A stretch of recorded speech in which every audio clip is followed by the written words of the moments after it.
Hi guys, today in this video tutorial we will try to create a full stack application using React and various AWS services to build a notification service that can be used to send email and SMS. Okay, so we'll basically be using different resources that AWS provides to basically create this overall functionality. So let's get started and see how it really works. So first of all, we will dive and understand the architecture part of what we'll be basically building up. Okay, so let's understand the architecture part. Okay, so let's start with the front end. So here we have a simple React application. This app features a form where user can enter their data. Okay, the information collected from this form will be sent to backend services that we will set up in AWS. Okay, so this form includes the fields that will be used to send SMS and email, that is the user phone number, email address, and the name. Okay, so when the user submits the form, it will basically trigger an API call to our backend services, which will be on AWS. Okay, so as I told you, so we'll rely heavily on AWS services. So we'll be using different AWS services for this overall architecture. Okay, so the first service of our backend is going to be API Gateway. So as I told you, the React app will make a request to API Gateway first. Okay, so the API Gateway will receive data from the React application in the form of email, phone number, and name, and that kind of stuff. Okay, so API Gateway will receive data from the React application. So this is the first step. Now the API Gateway will then trigger a Lambda function. Okay, so the Lambda function processes the data and interacts with both SES and SNS to send the notification. So this is the second, so this will be the other two services we'll be working on. Okay, API Gateway basically acts as the entry point of our backend. So it receives the HTTP request from our React application and then routes them to our Lambda function. Okay, now in our setup we will see how we basically configure different endpoints using API Gateway. So we'll look on that and how basically an API Gateway trigger a Lambda function. Okay, so next up in the Lambda function, this is the core functionality of our backend logic. Okay, so when the API Gateway triggers the Lambda, it receives data from the React form. Okay, so the Lambda function basically processes this data, preparing it for the next step. So it basically formats the message for email and SMS, and we'll also add different body to email and SMS, and it will basically call the necessary services to send the notification. Okay, now after the Lambda process the data, it basically interacts with different AWS services. So the first service if the user enter the email, it will interact with simple email service. Now this service will be used to send email to the user. Okay, and we will see how we'll configure SES. Okay, now similarly for the SMS part, we will be using another AWS service, which is SNS, which is simple notification service. Okay, so this service will basically send text messages to the user. Okay, now both of them service, as I told you, will be sending email and the SMS. Now this service will send the message and in return a response indicating whether the operation was successful or not. Now the final step in our process is the handling of the both responses. So both the SES and SNS will send a success or error response back to our Lambda function. Okay, and then the Lambda function will basically see if the request is of error or success, and it will basically send back response to the React application, and where we'll be basically showing the response, that is if the message has been sent or not. Okay, so on the front end we'll basically display the response to the user, letting them know if the notification was sent successfully or not, or if there was any error. Okay, and this is the overall architecture we'll be working on. So we covered how the front end collects user data, how the backend processes this data, and how AWS services like Gateway, Lambda, SES, and SNS work together to send the notifications, like the email and the SMS.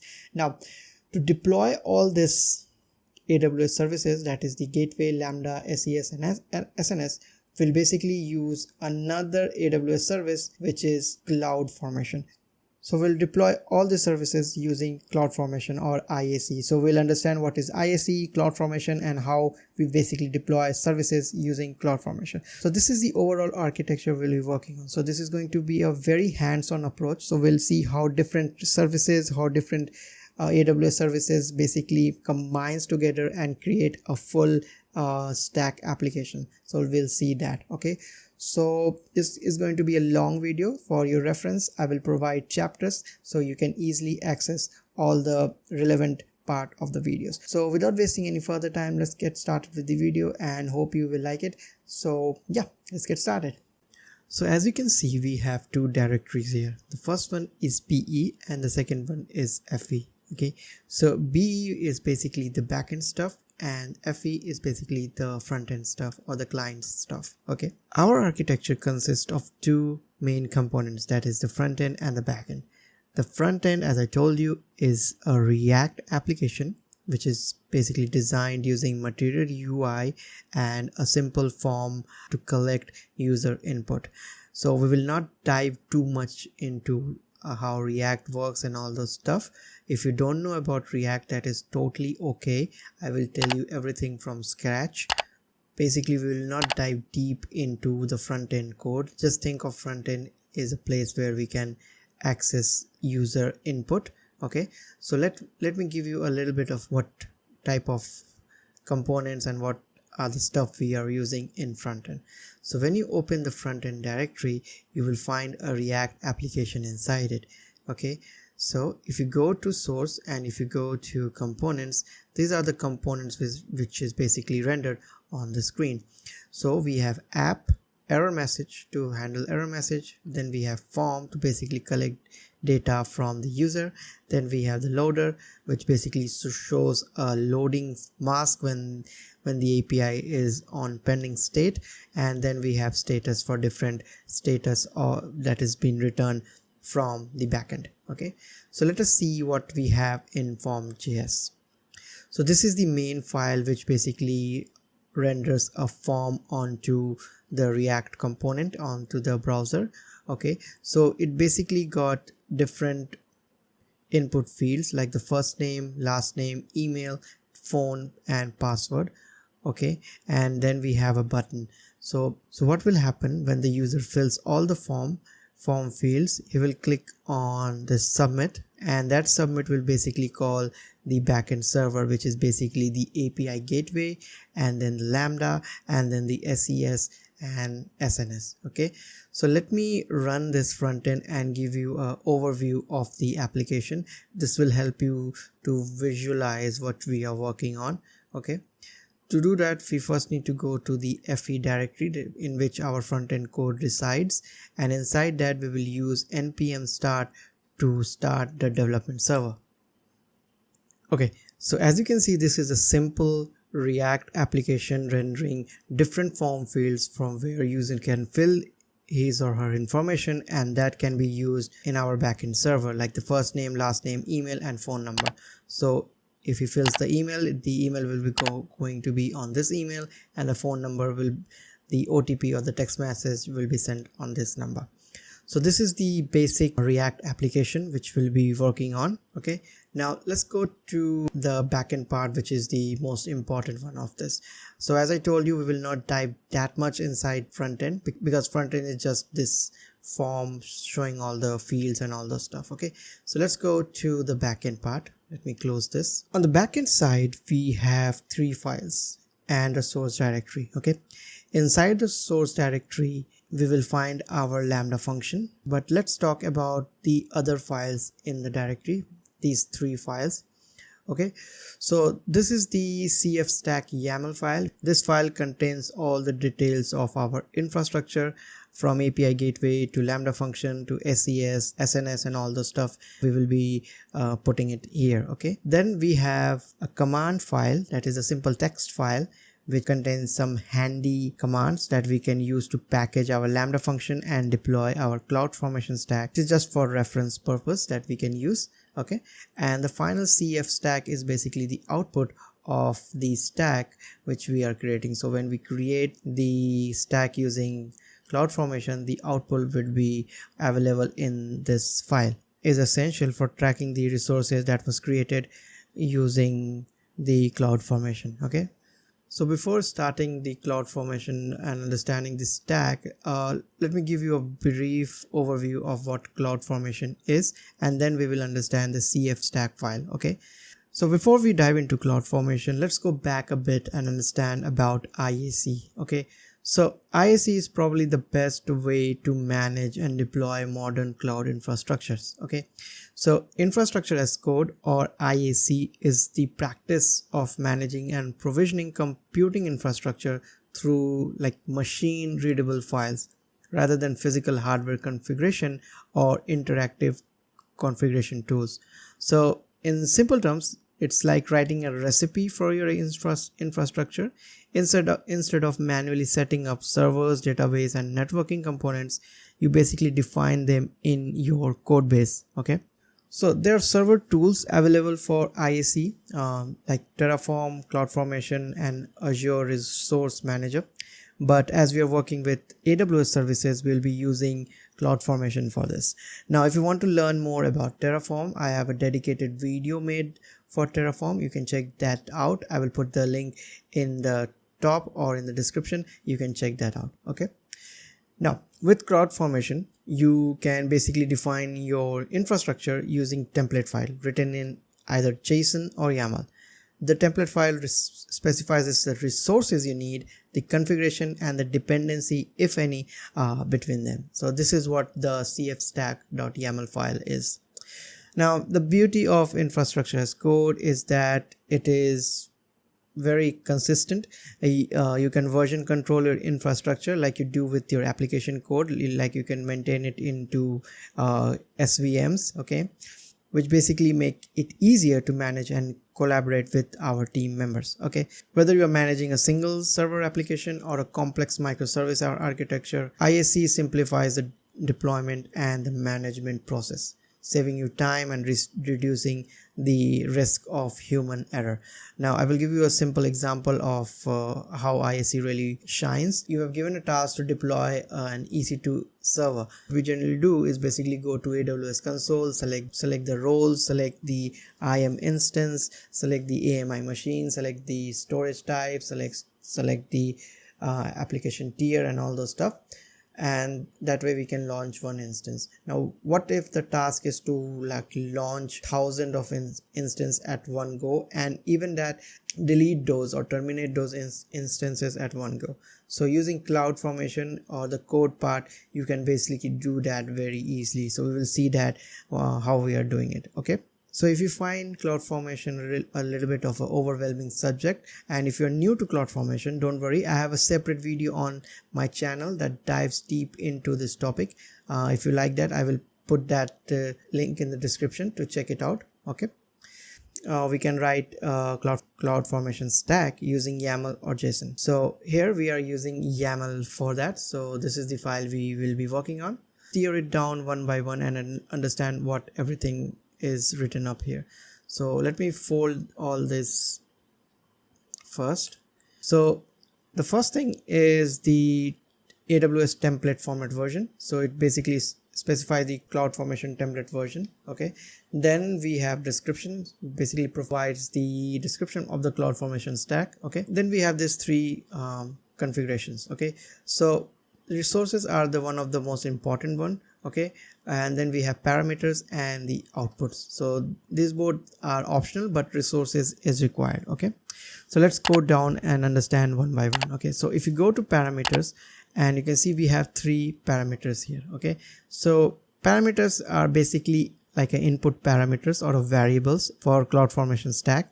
This parameter can be customized during stack creation. So like it's just a variable.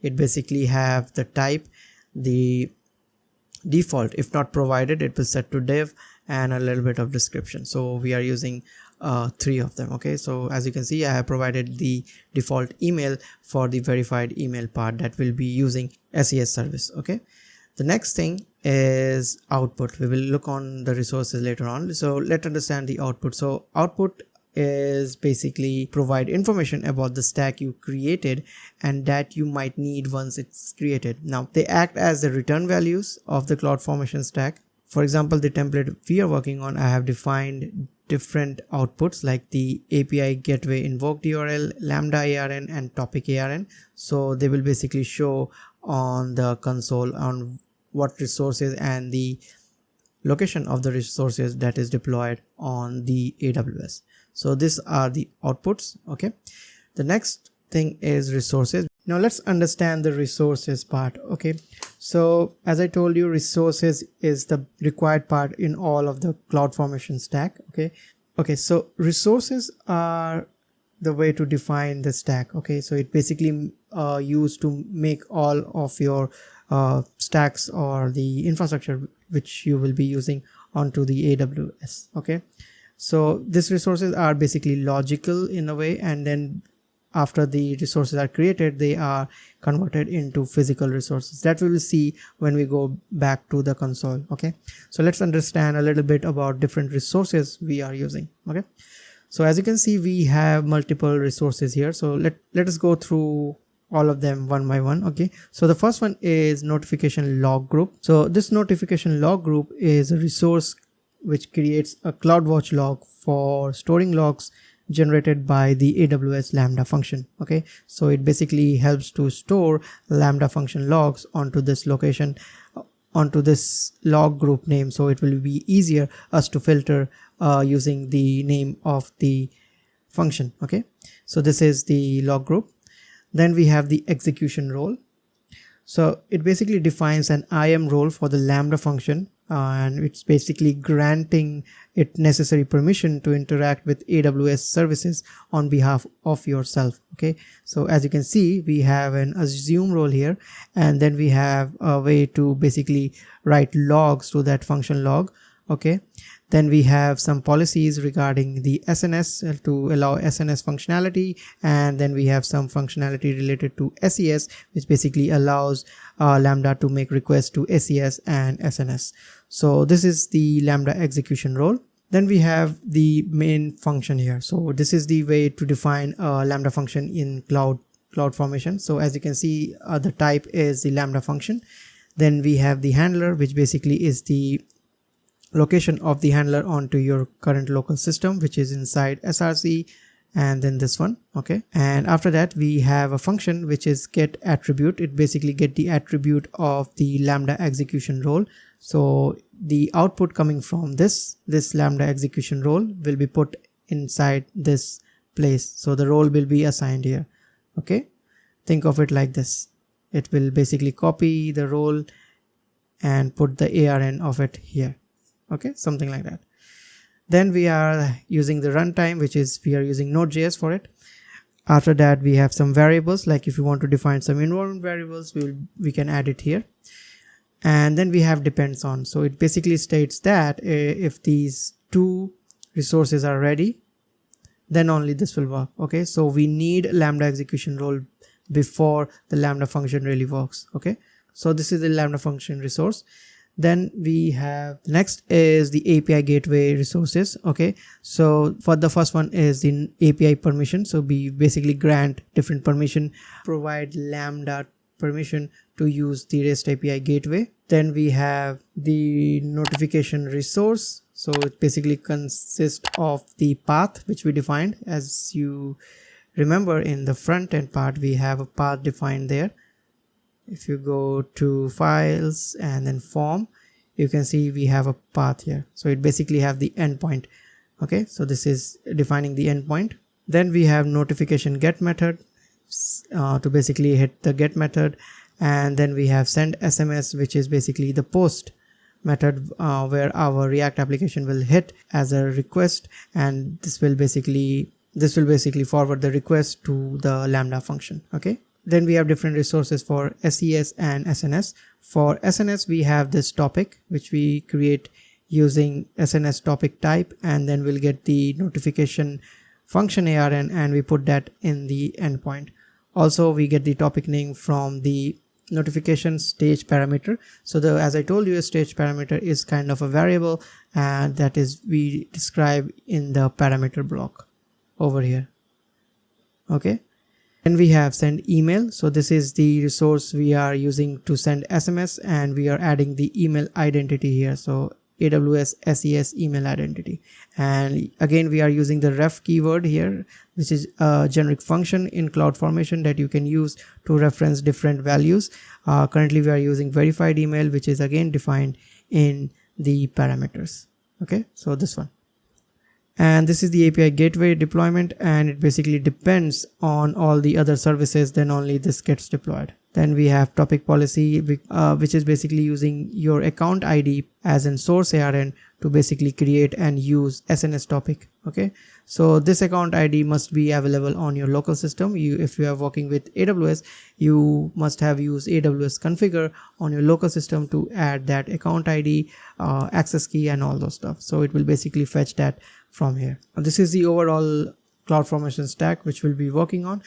Okay, now the next thing is we need to understand is the so Lambda function.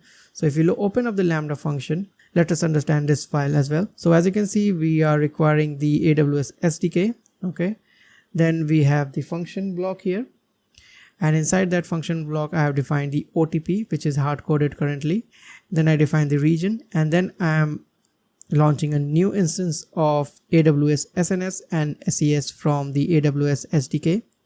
Okay, and this is the event body which will be sent from the front end, and then the front end will send that to API Gateway, and the API Gateway will send that to Lambda, which will be inside the event body. So we are just parsing it. We will see that how it really works. Okay, then I have created a constant body for SMS and email.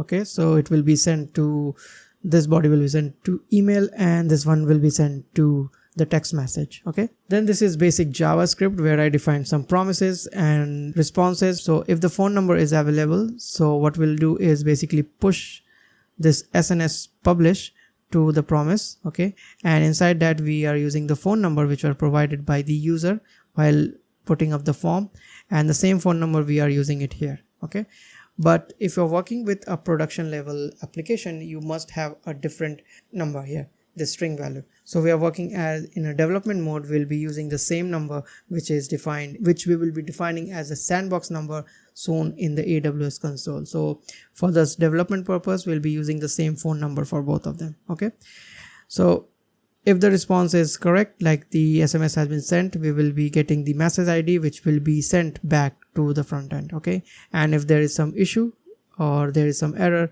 we will pass that to an response error. Okay, same goes for email.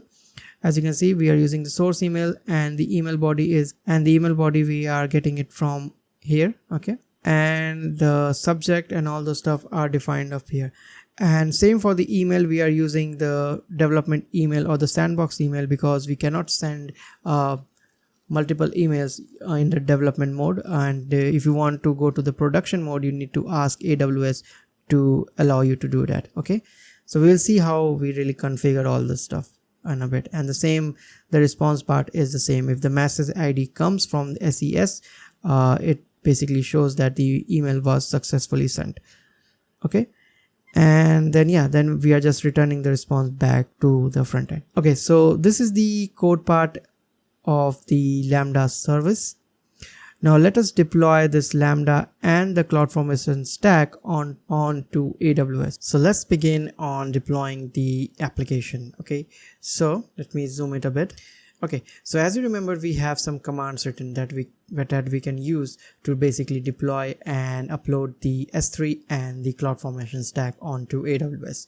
So if you go to the folder structure, and if you can open the commands.txt file, so as you can see, we have two commands here. So the first one is to package, and the second one is to deploy. Using the package, this is the command. So it basically package our Lambda function and all its dependency, and it basically puts that into the S3 bucket that the Lambda can reference to. Okay, so as you can see, the command here is AWS Cloudformation package, and then we have the template name, which is this one, Then we have the bucket name, which is this one, and then we have the output template file, which is the final stack one.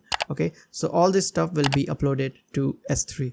Before you start like using the command, you make sure that you have a bucket created on your AWS with the same name that you provide here. So if I go to S3, you can see I have a bucket here named with the same folder. So let us use this command to basically package the application and put that onto S3. Okay, let me paste that here. Okay, so this is saying that the path is invalid, so we must navigate to the B folder structure where the CF stack is available. So let me go to that, and after that let us run the command again. Okay,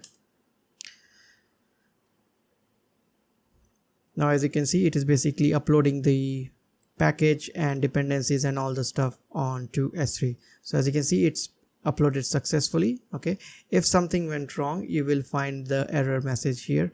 Probably the name or the bucket is not correct, or there are some permission issues, so you can manage that onto the bucket level only. Just make sure that the bucket have the appropriate permissions to basically push objects onto it. Okay, now let us verify that the package are available on S3. So if you go to the S3 bucket, and you can see the package is here. Okay, so this thing is done.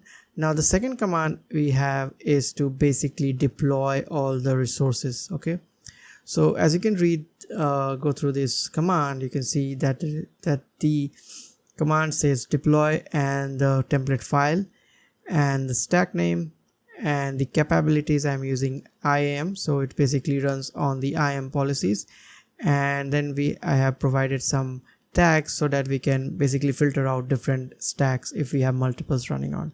Okay, let us deploy all the resources. Okay, let's copy the command and put that onto the terminal and see how it really works. Okay, let's press enter, and as you can see, we have waiting for change to be created showing up here. Let's go to Cloudformation and refresh the page up here, and as you can see, we have our stack in a creating stage. Let me open that, and as you can see, we are getting all the outputs here. In the info, we basically get the info of the stack. As you can see, we are having the tags here as I showed you in the code. Let me show it one more time, this one. Okay, so these are the tags here. Then we have different events which are basically deploying all the resources onto AWS. So currently we have them in a logical ID state, and after the deployment is done, the stacks are created, it will be converted into physical ID. Okay, we'll see that. Then we have resources. So as you can see, we have text message created some of the physical IDs here. So like the notification service, Lambda execution role, and REST API Gateway, log group, and SNS topic, and all those stuff. Okay, like if you want to see the execution role, you can just click here, and it will basically open IAM policies for this Lambda execution role. And as you can see, we have defined the 3 inline policies which we'll define in the Cloudformation stack. Okay, so let us wait till it's get deployed. Until that, let us configure the front end to use the REST API Gateway. So let me open the REST API Gateway from this link. As you can see, we have the notify endpoint, and we have 2 verbs here which are get and post. Okay, so the post is basically we'll be using that invoke Lambda function, and that Lambda function will hit SES and SNS to get the response by delivering email and SMS. Okay, so let me go to dashboard here, and this is a link of our API gateway. As you can see, I have provided a dev here. Like if you have multiple environments like production, staging, and all the stuff, you can put that up here. So let me copy this and let me go to the code, and let us open the env file. So here is the place where we basically defined our endpoint. So let me add this here, save it, and just restart our front end again to make sure that changes takes effect. So we have successfully configured our front end to basically communicate with the API gateway. Okay, so we have enabled our front end to basically communicate with the API gateway on AWS. Now let us see that our stack is in running stage or not. So as you can see, we have the stack created. Now let us configure SNS topic to basically use the phone number. So when you come here, you can see we have our topic created, but we don't have our subscription. If you don't see the subscription, go and create a subscription. Okay, and you will use the same topic which is defined up here, the topic ARN, and select the SMS as the protocol. And for the number, you need to mention the number. Now to use the number, as I told you in the development stage, you need a sandbox number. So let us add the sandbox number first. So if you go to SNS and go to text messages and then click on add phone number, and here you need to add your phone number. The language will whatever you want to select, and select add, and then click on add phone number. So there will be a verification code. I'll put it here, and let's click on verify phone number, and as you can see, the number is verified. Now we can create the subscription. So go to subscription, create subscription, select the topic, and then select the protocol as SMS, and select the number you just entered there. Okay, and then click on create subscription, and your subscription is ready. Now let's go and configure SES to send email. So on the search box, search for simple email service. Okay, so here you need to add your identities. So go click on identities, and as you can see, it is the same email which we provided up here in our CloudFormation stack. Okay, so this will be up here, but you need to verify it. So to verify this, you need to open your Gmail. So let us click that, and it will basically verify our email address. Okay, now if you go up here again and refresh the page, you can see the email is verified. SES part is also done. Now we are basically ready to use our whole infrastructure. Okay, so let me go to the front end, and let me open the network tab to basically see the request and response. Okay, let me open the network tab, zoom it a little bit more, and let us fill the form.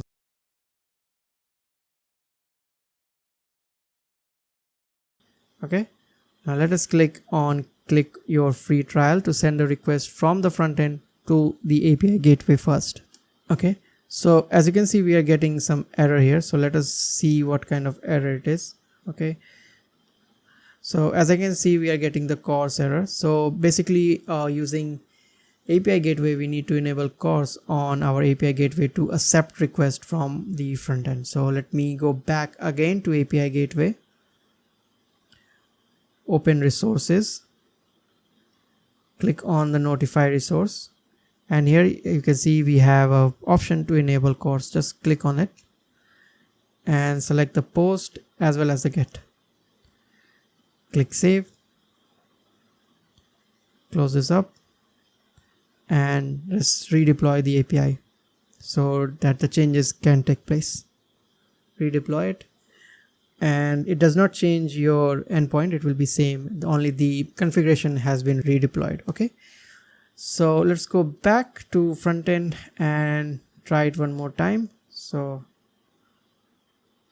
Okay, so we are ready to make another request. So let's click on claim your free trial, and as you can see, we are getting the success response that our email has been sent and the OTP has been sent.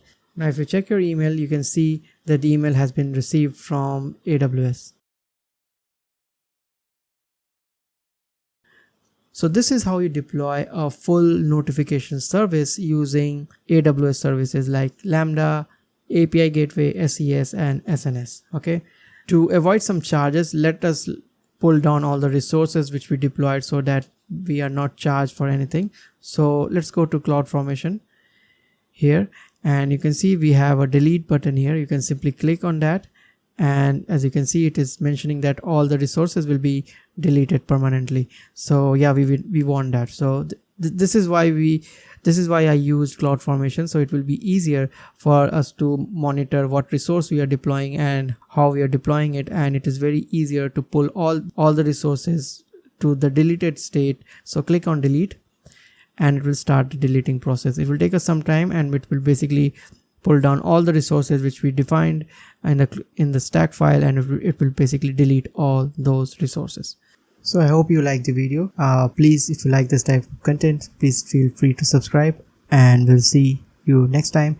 And yeah, keep safe, be healthy, and yeah, keep learning. Bye bye.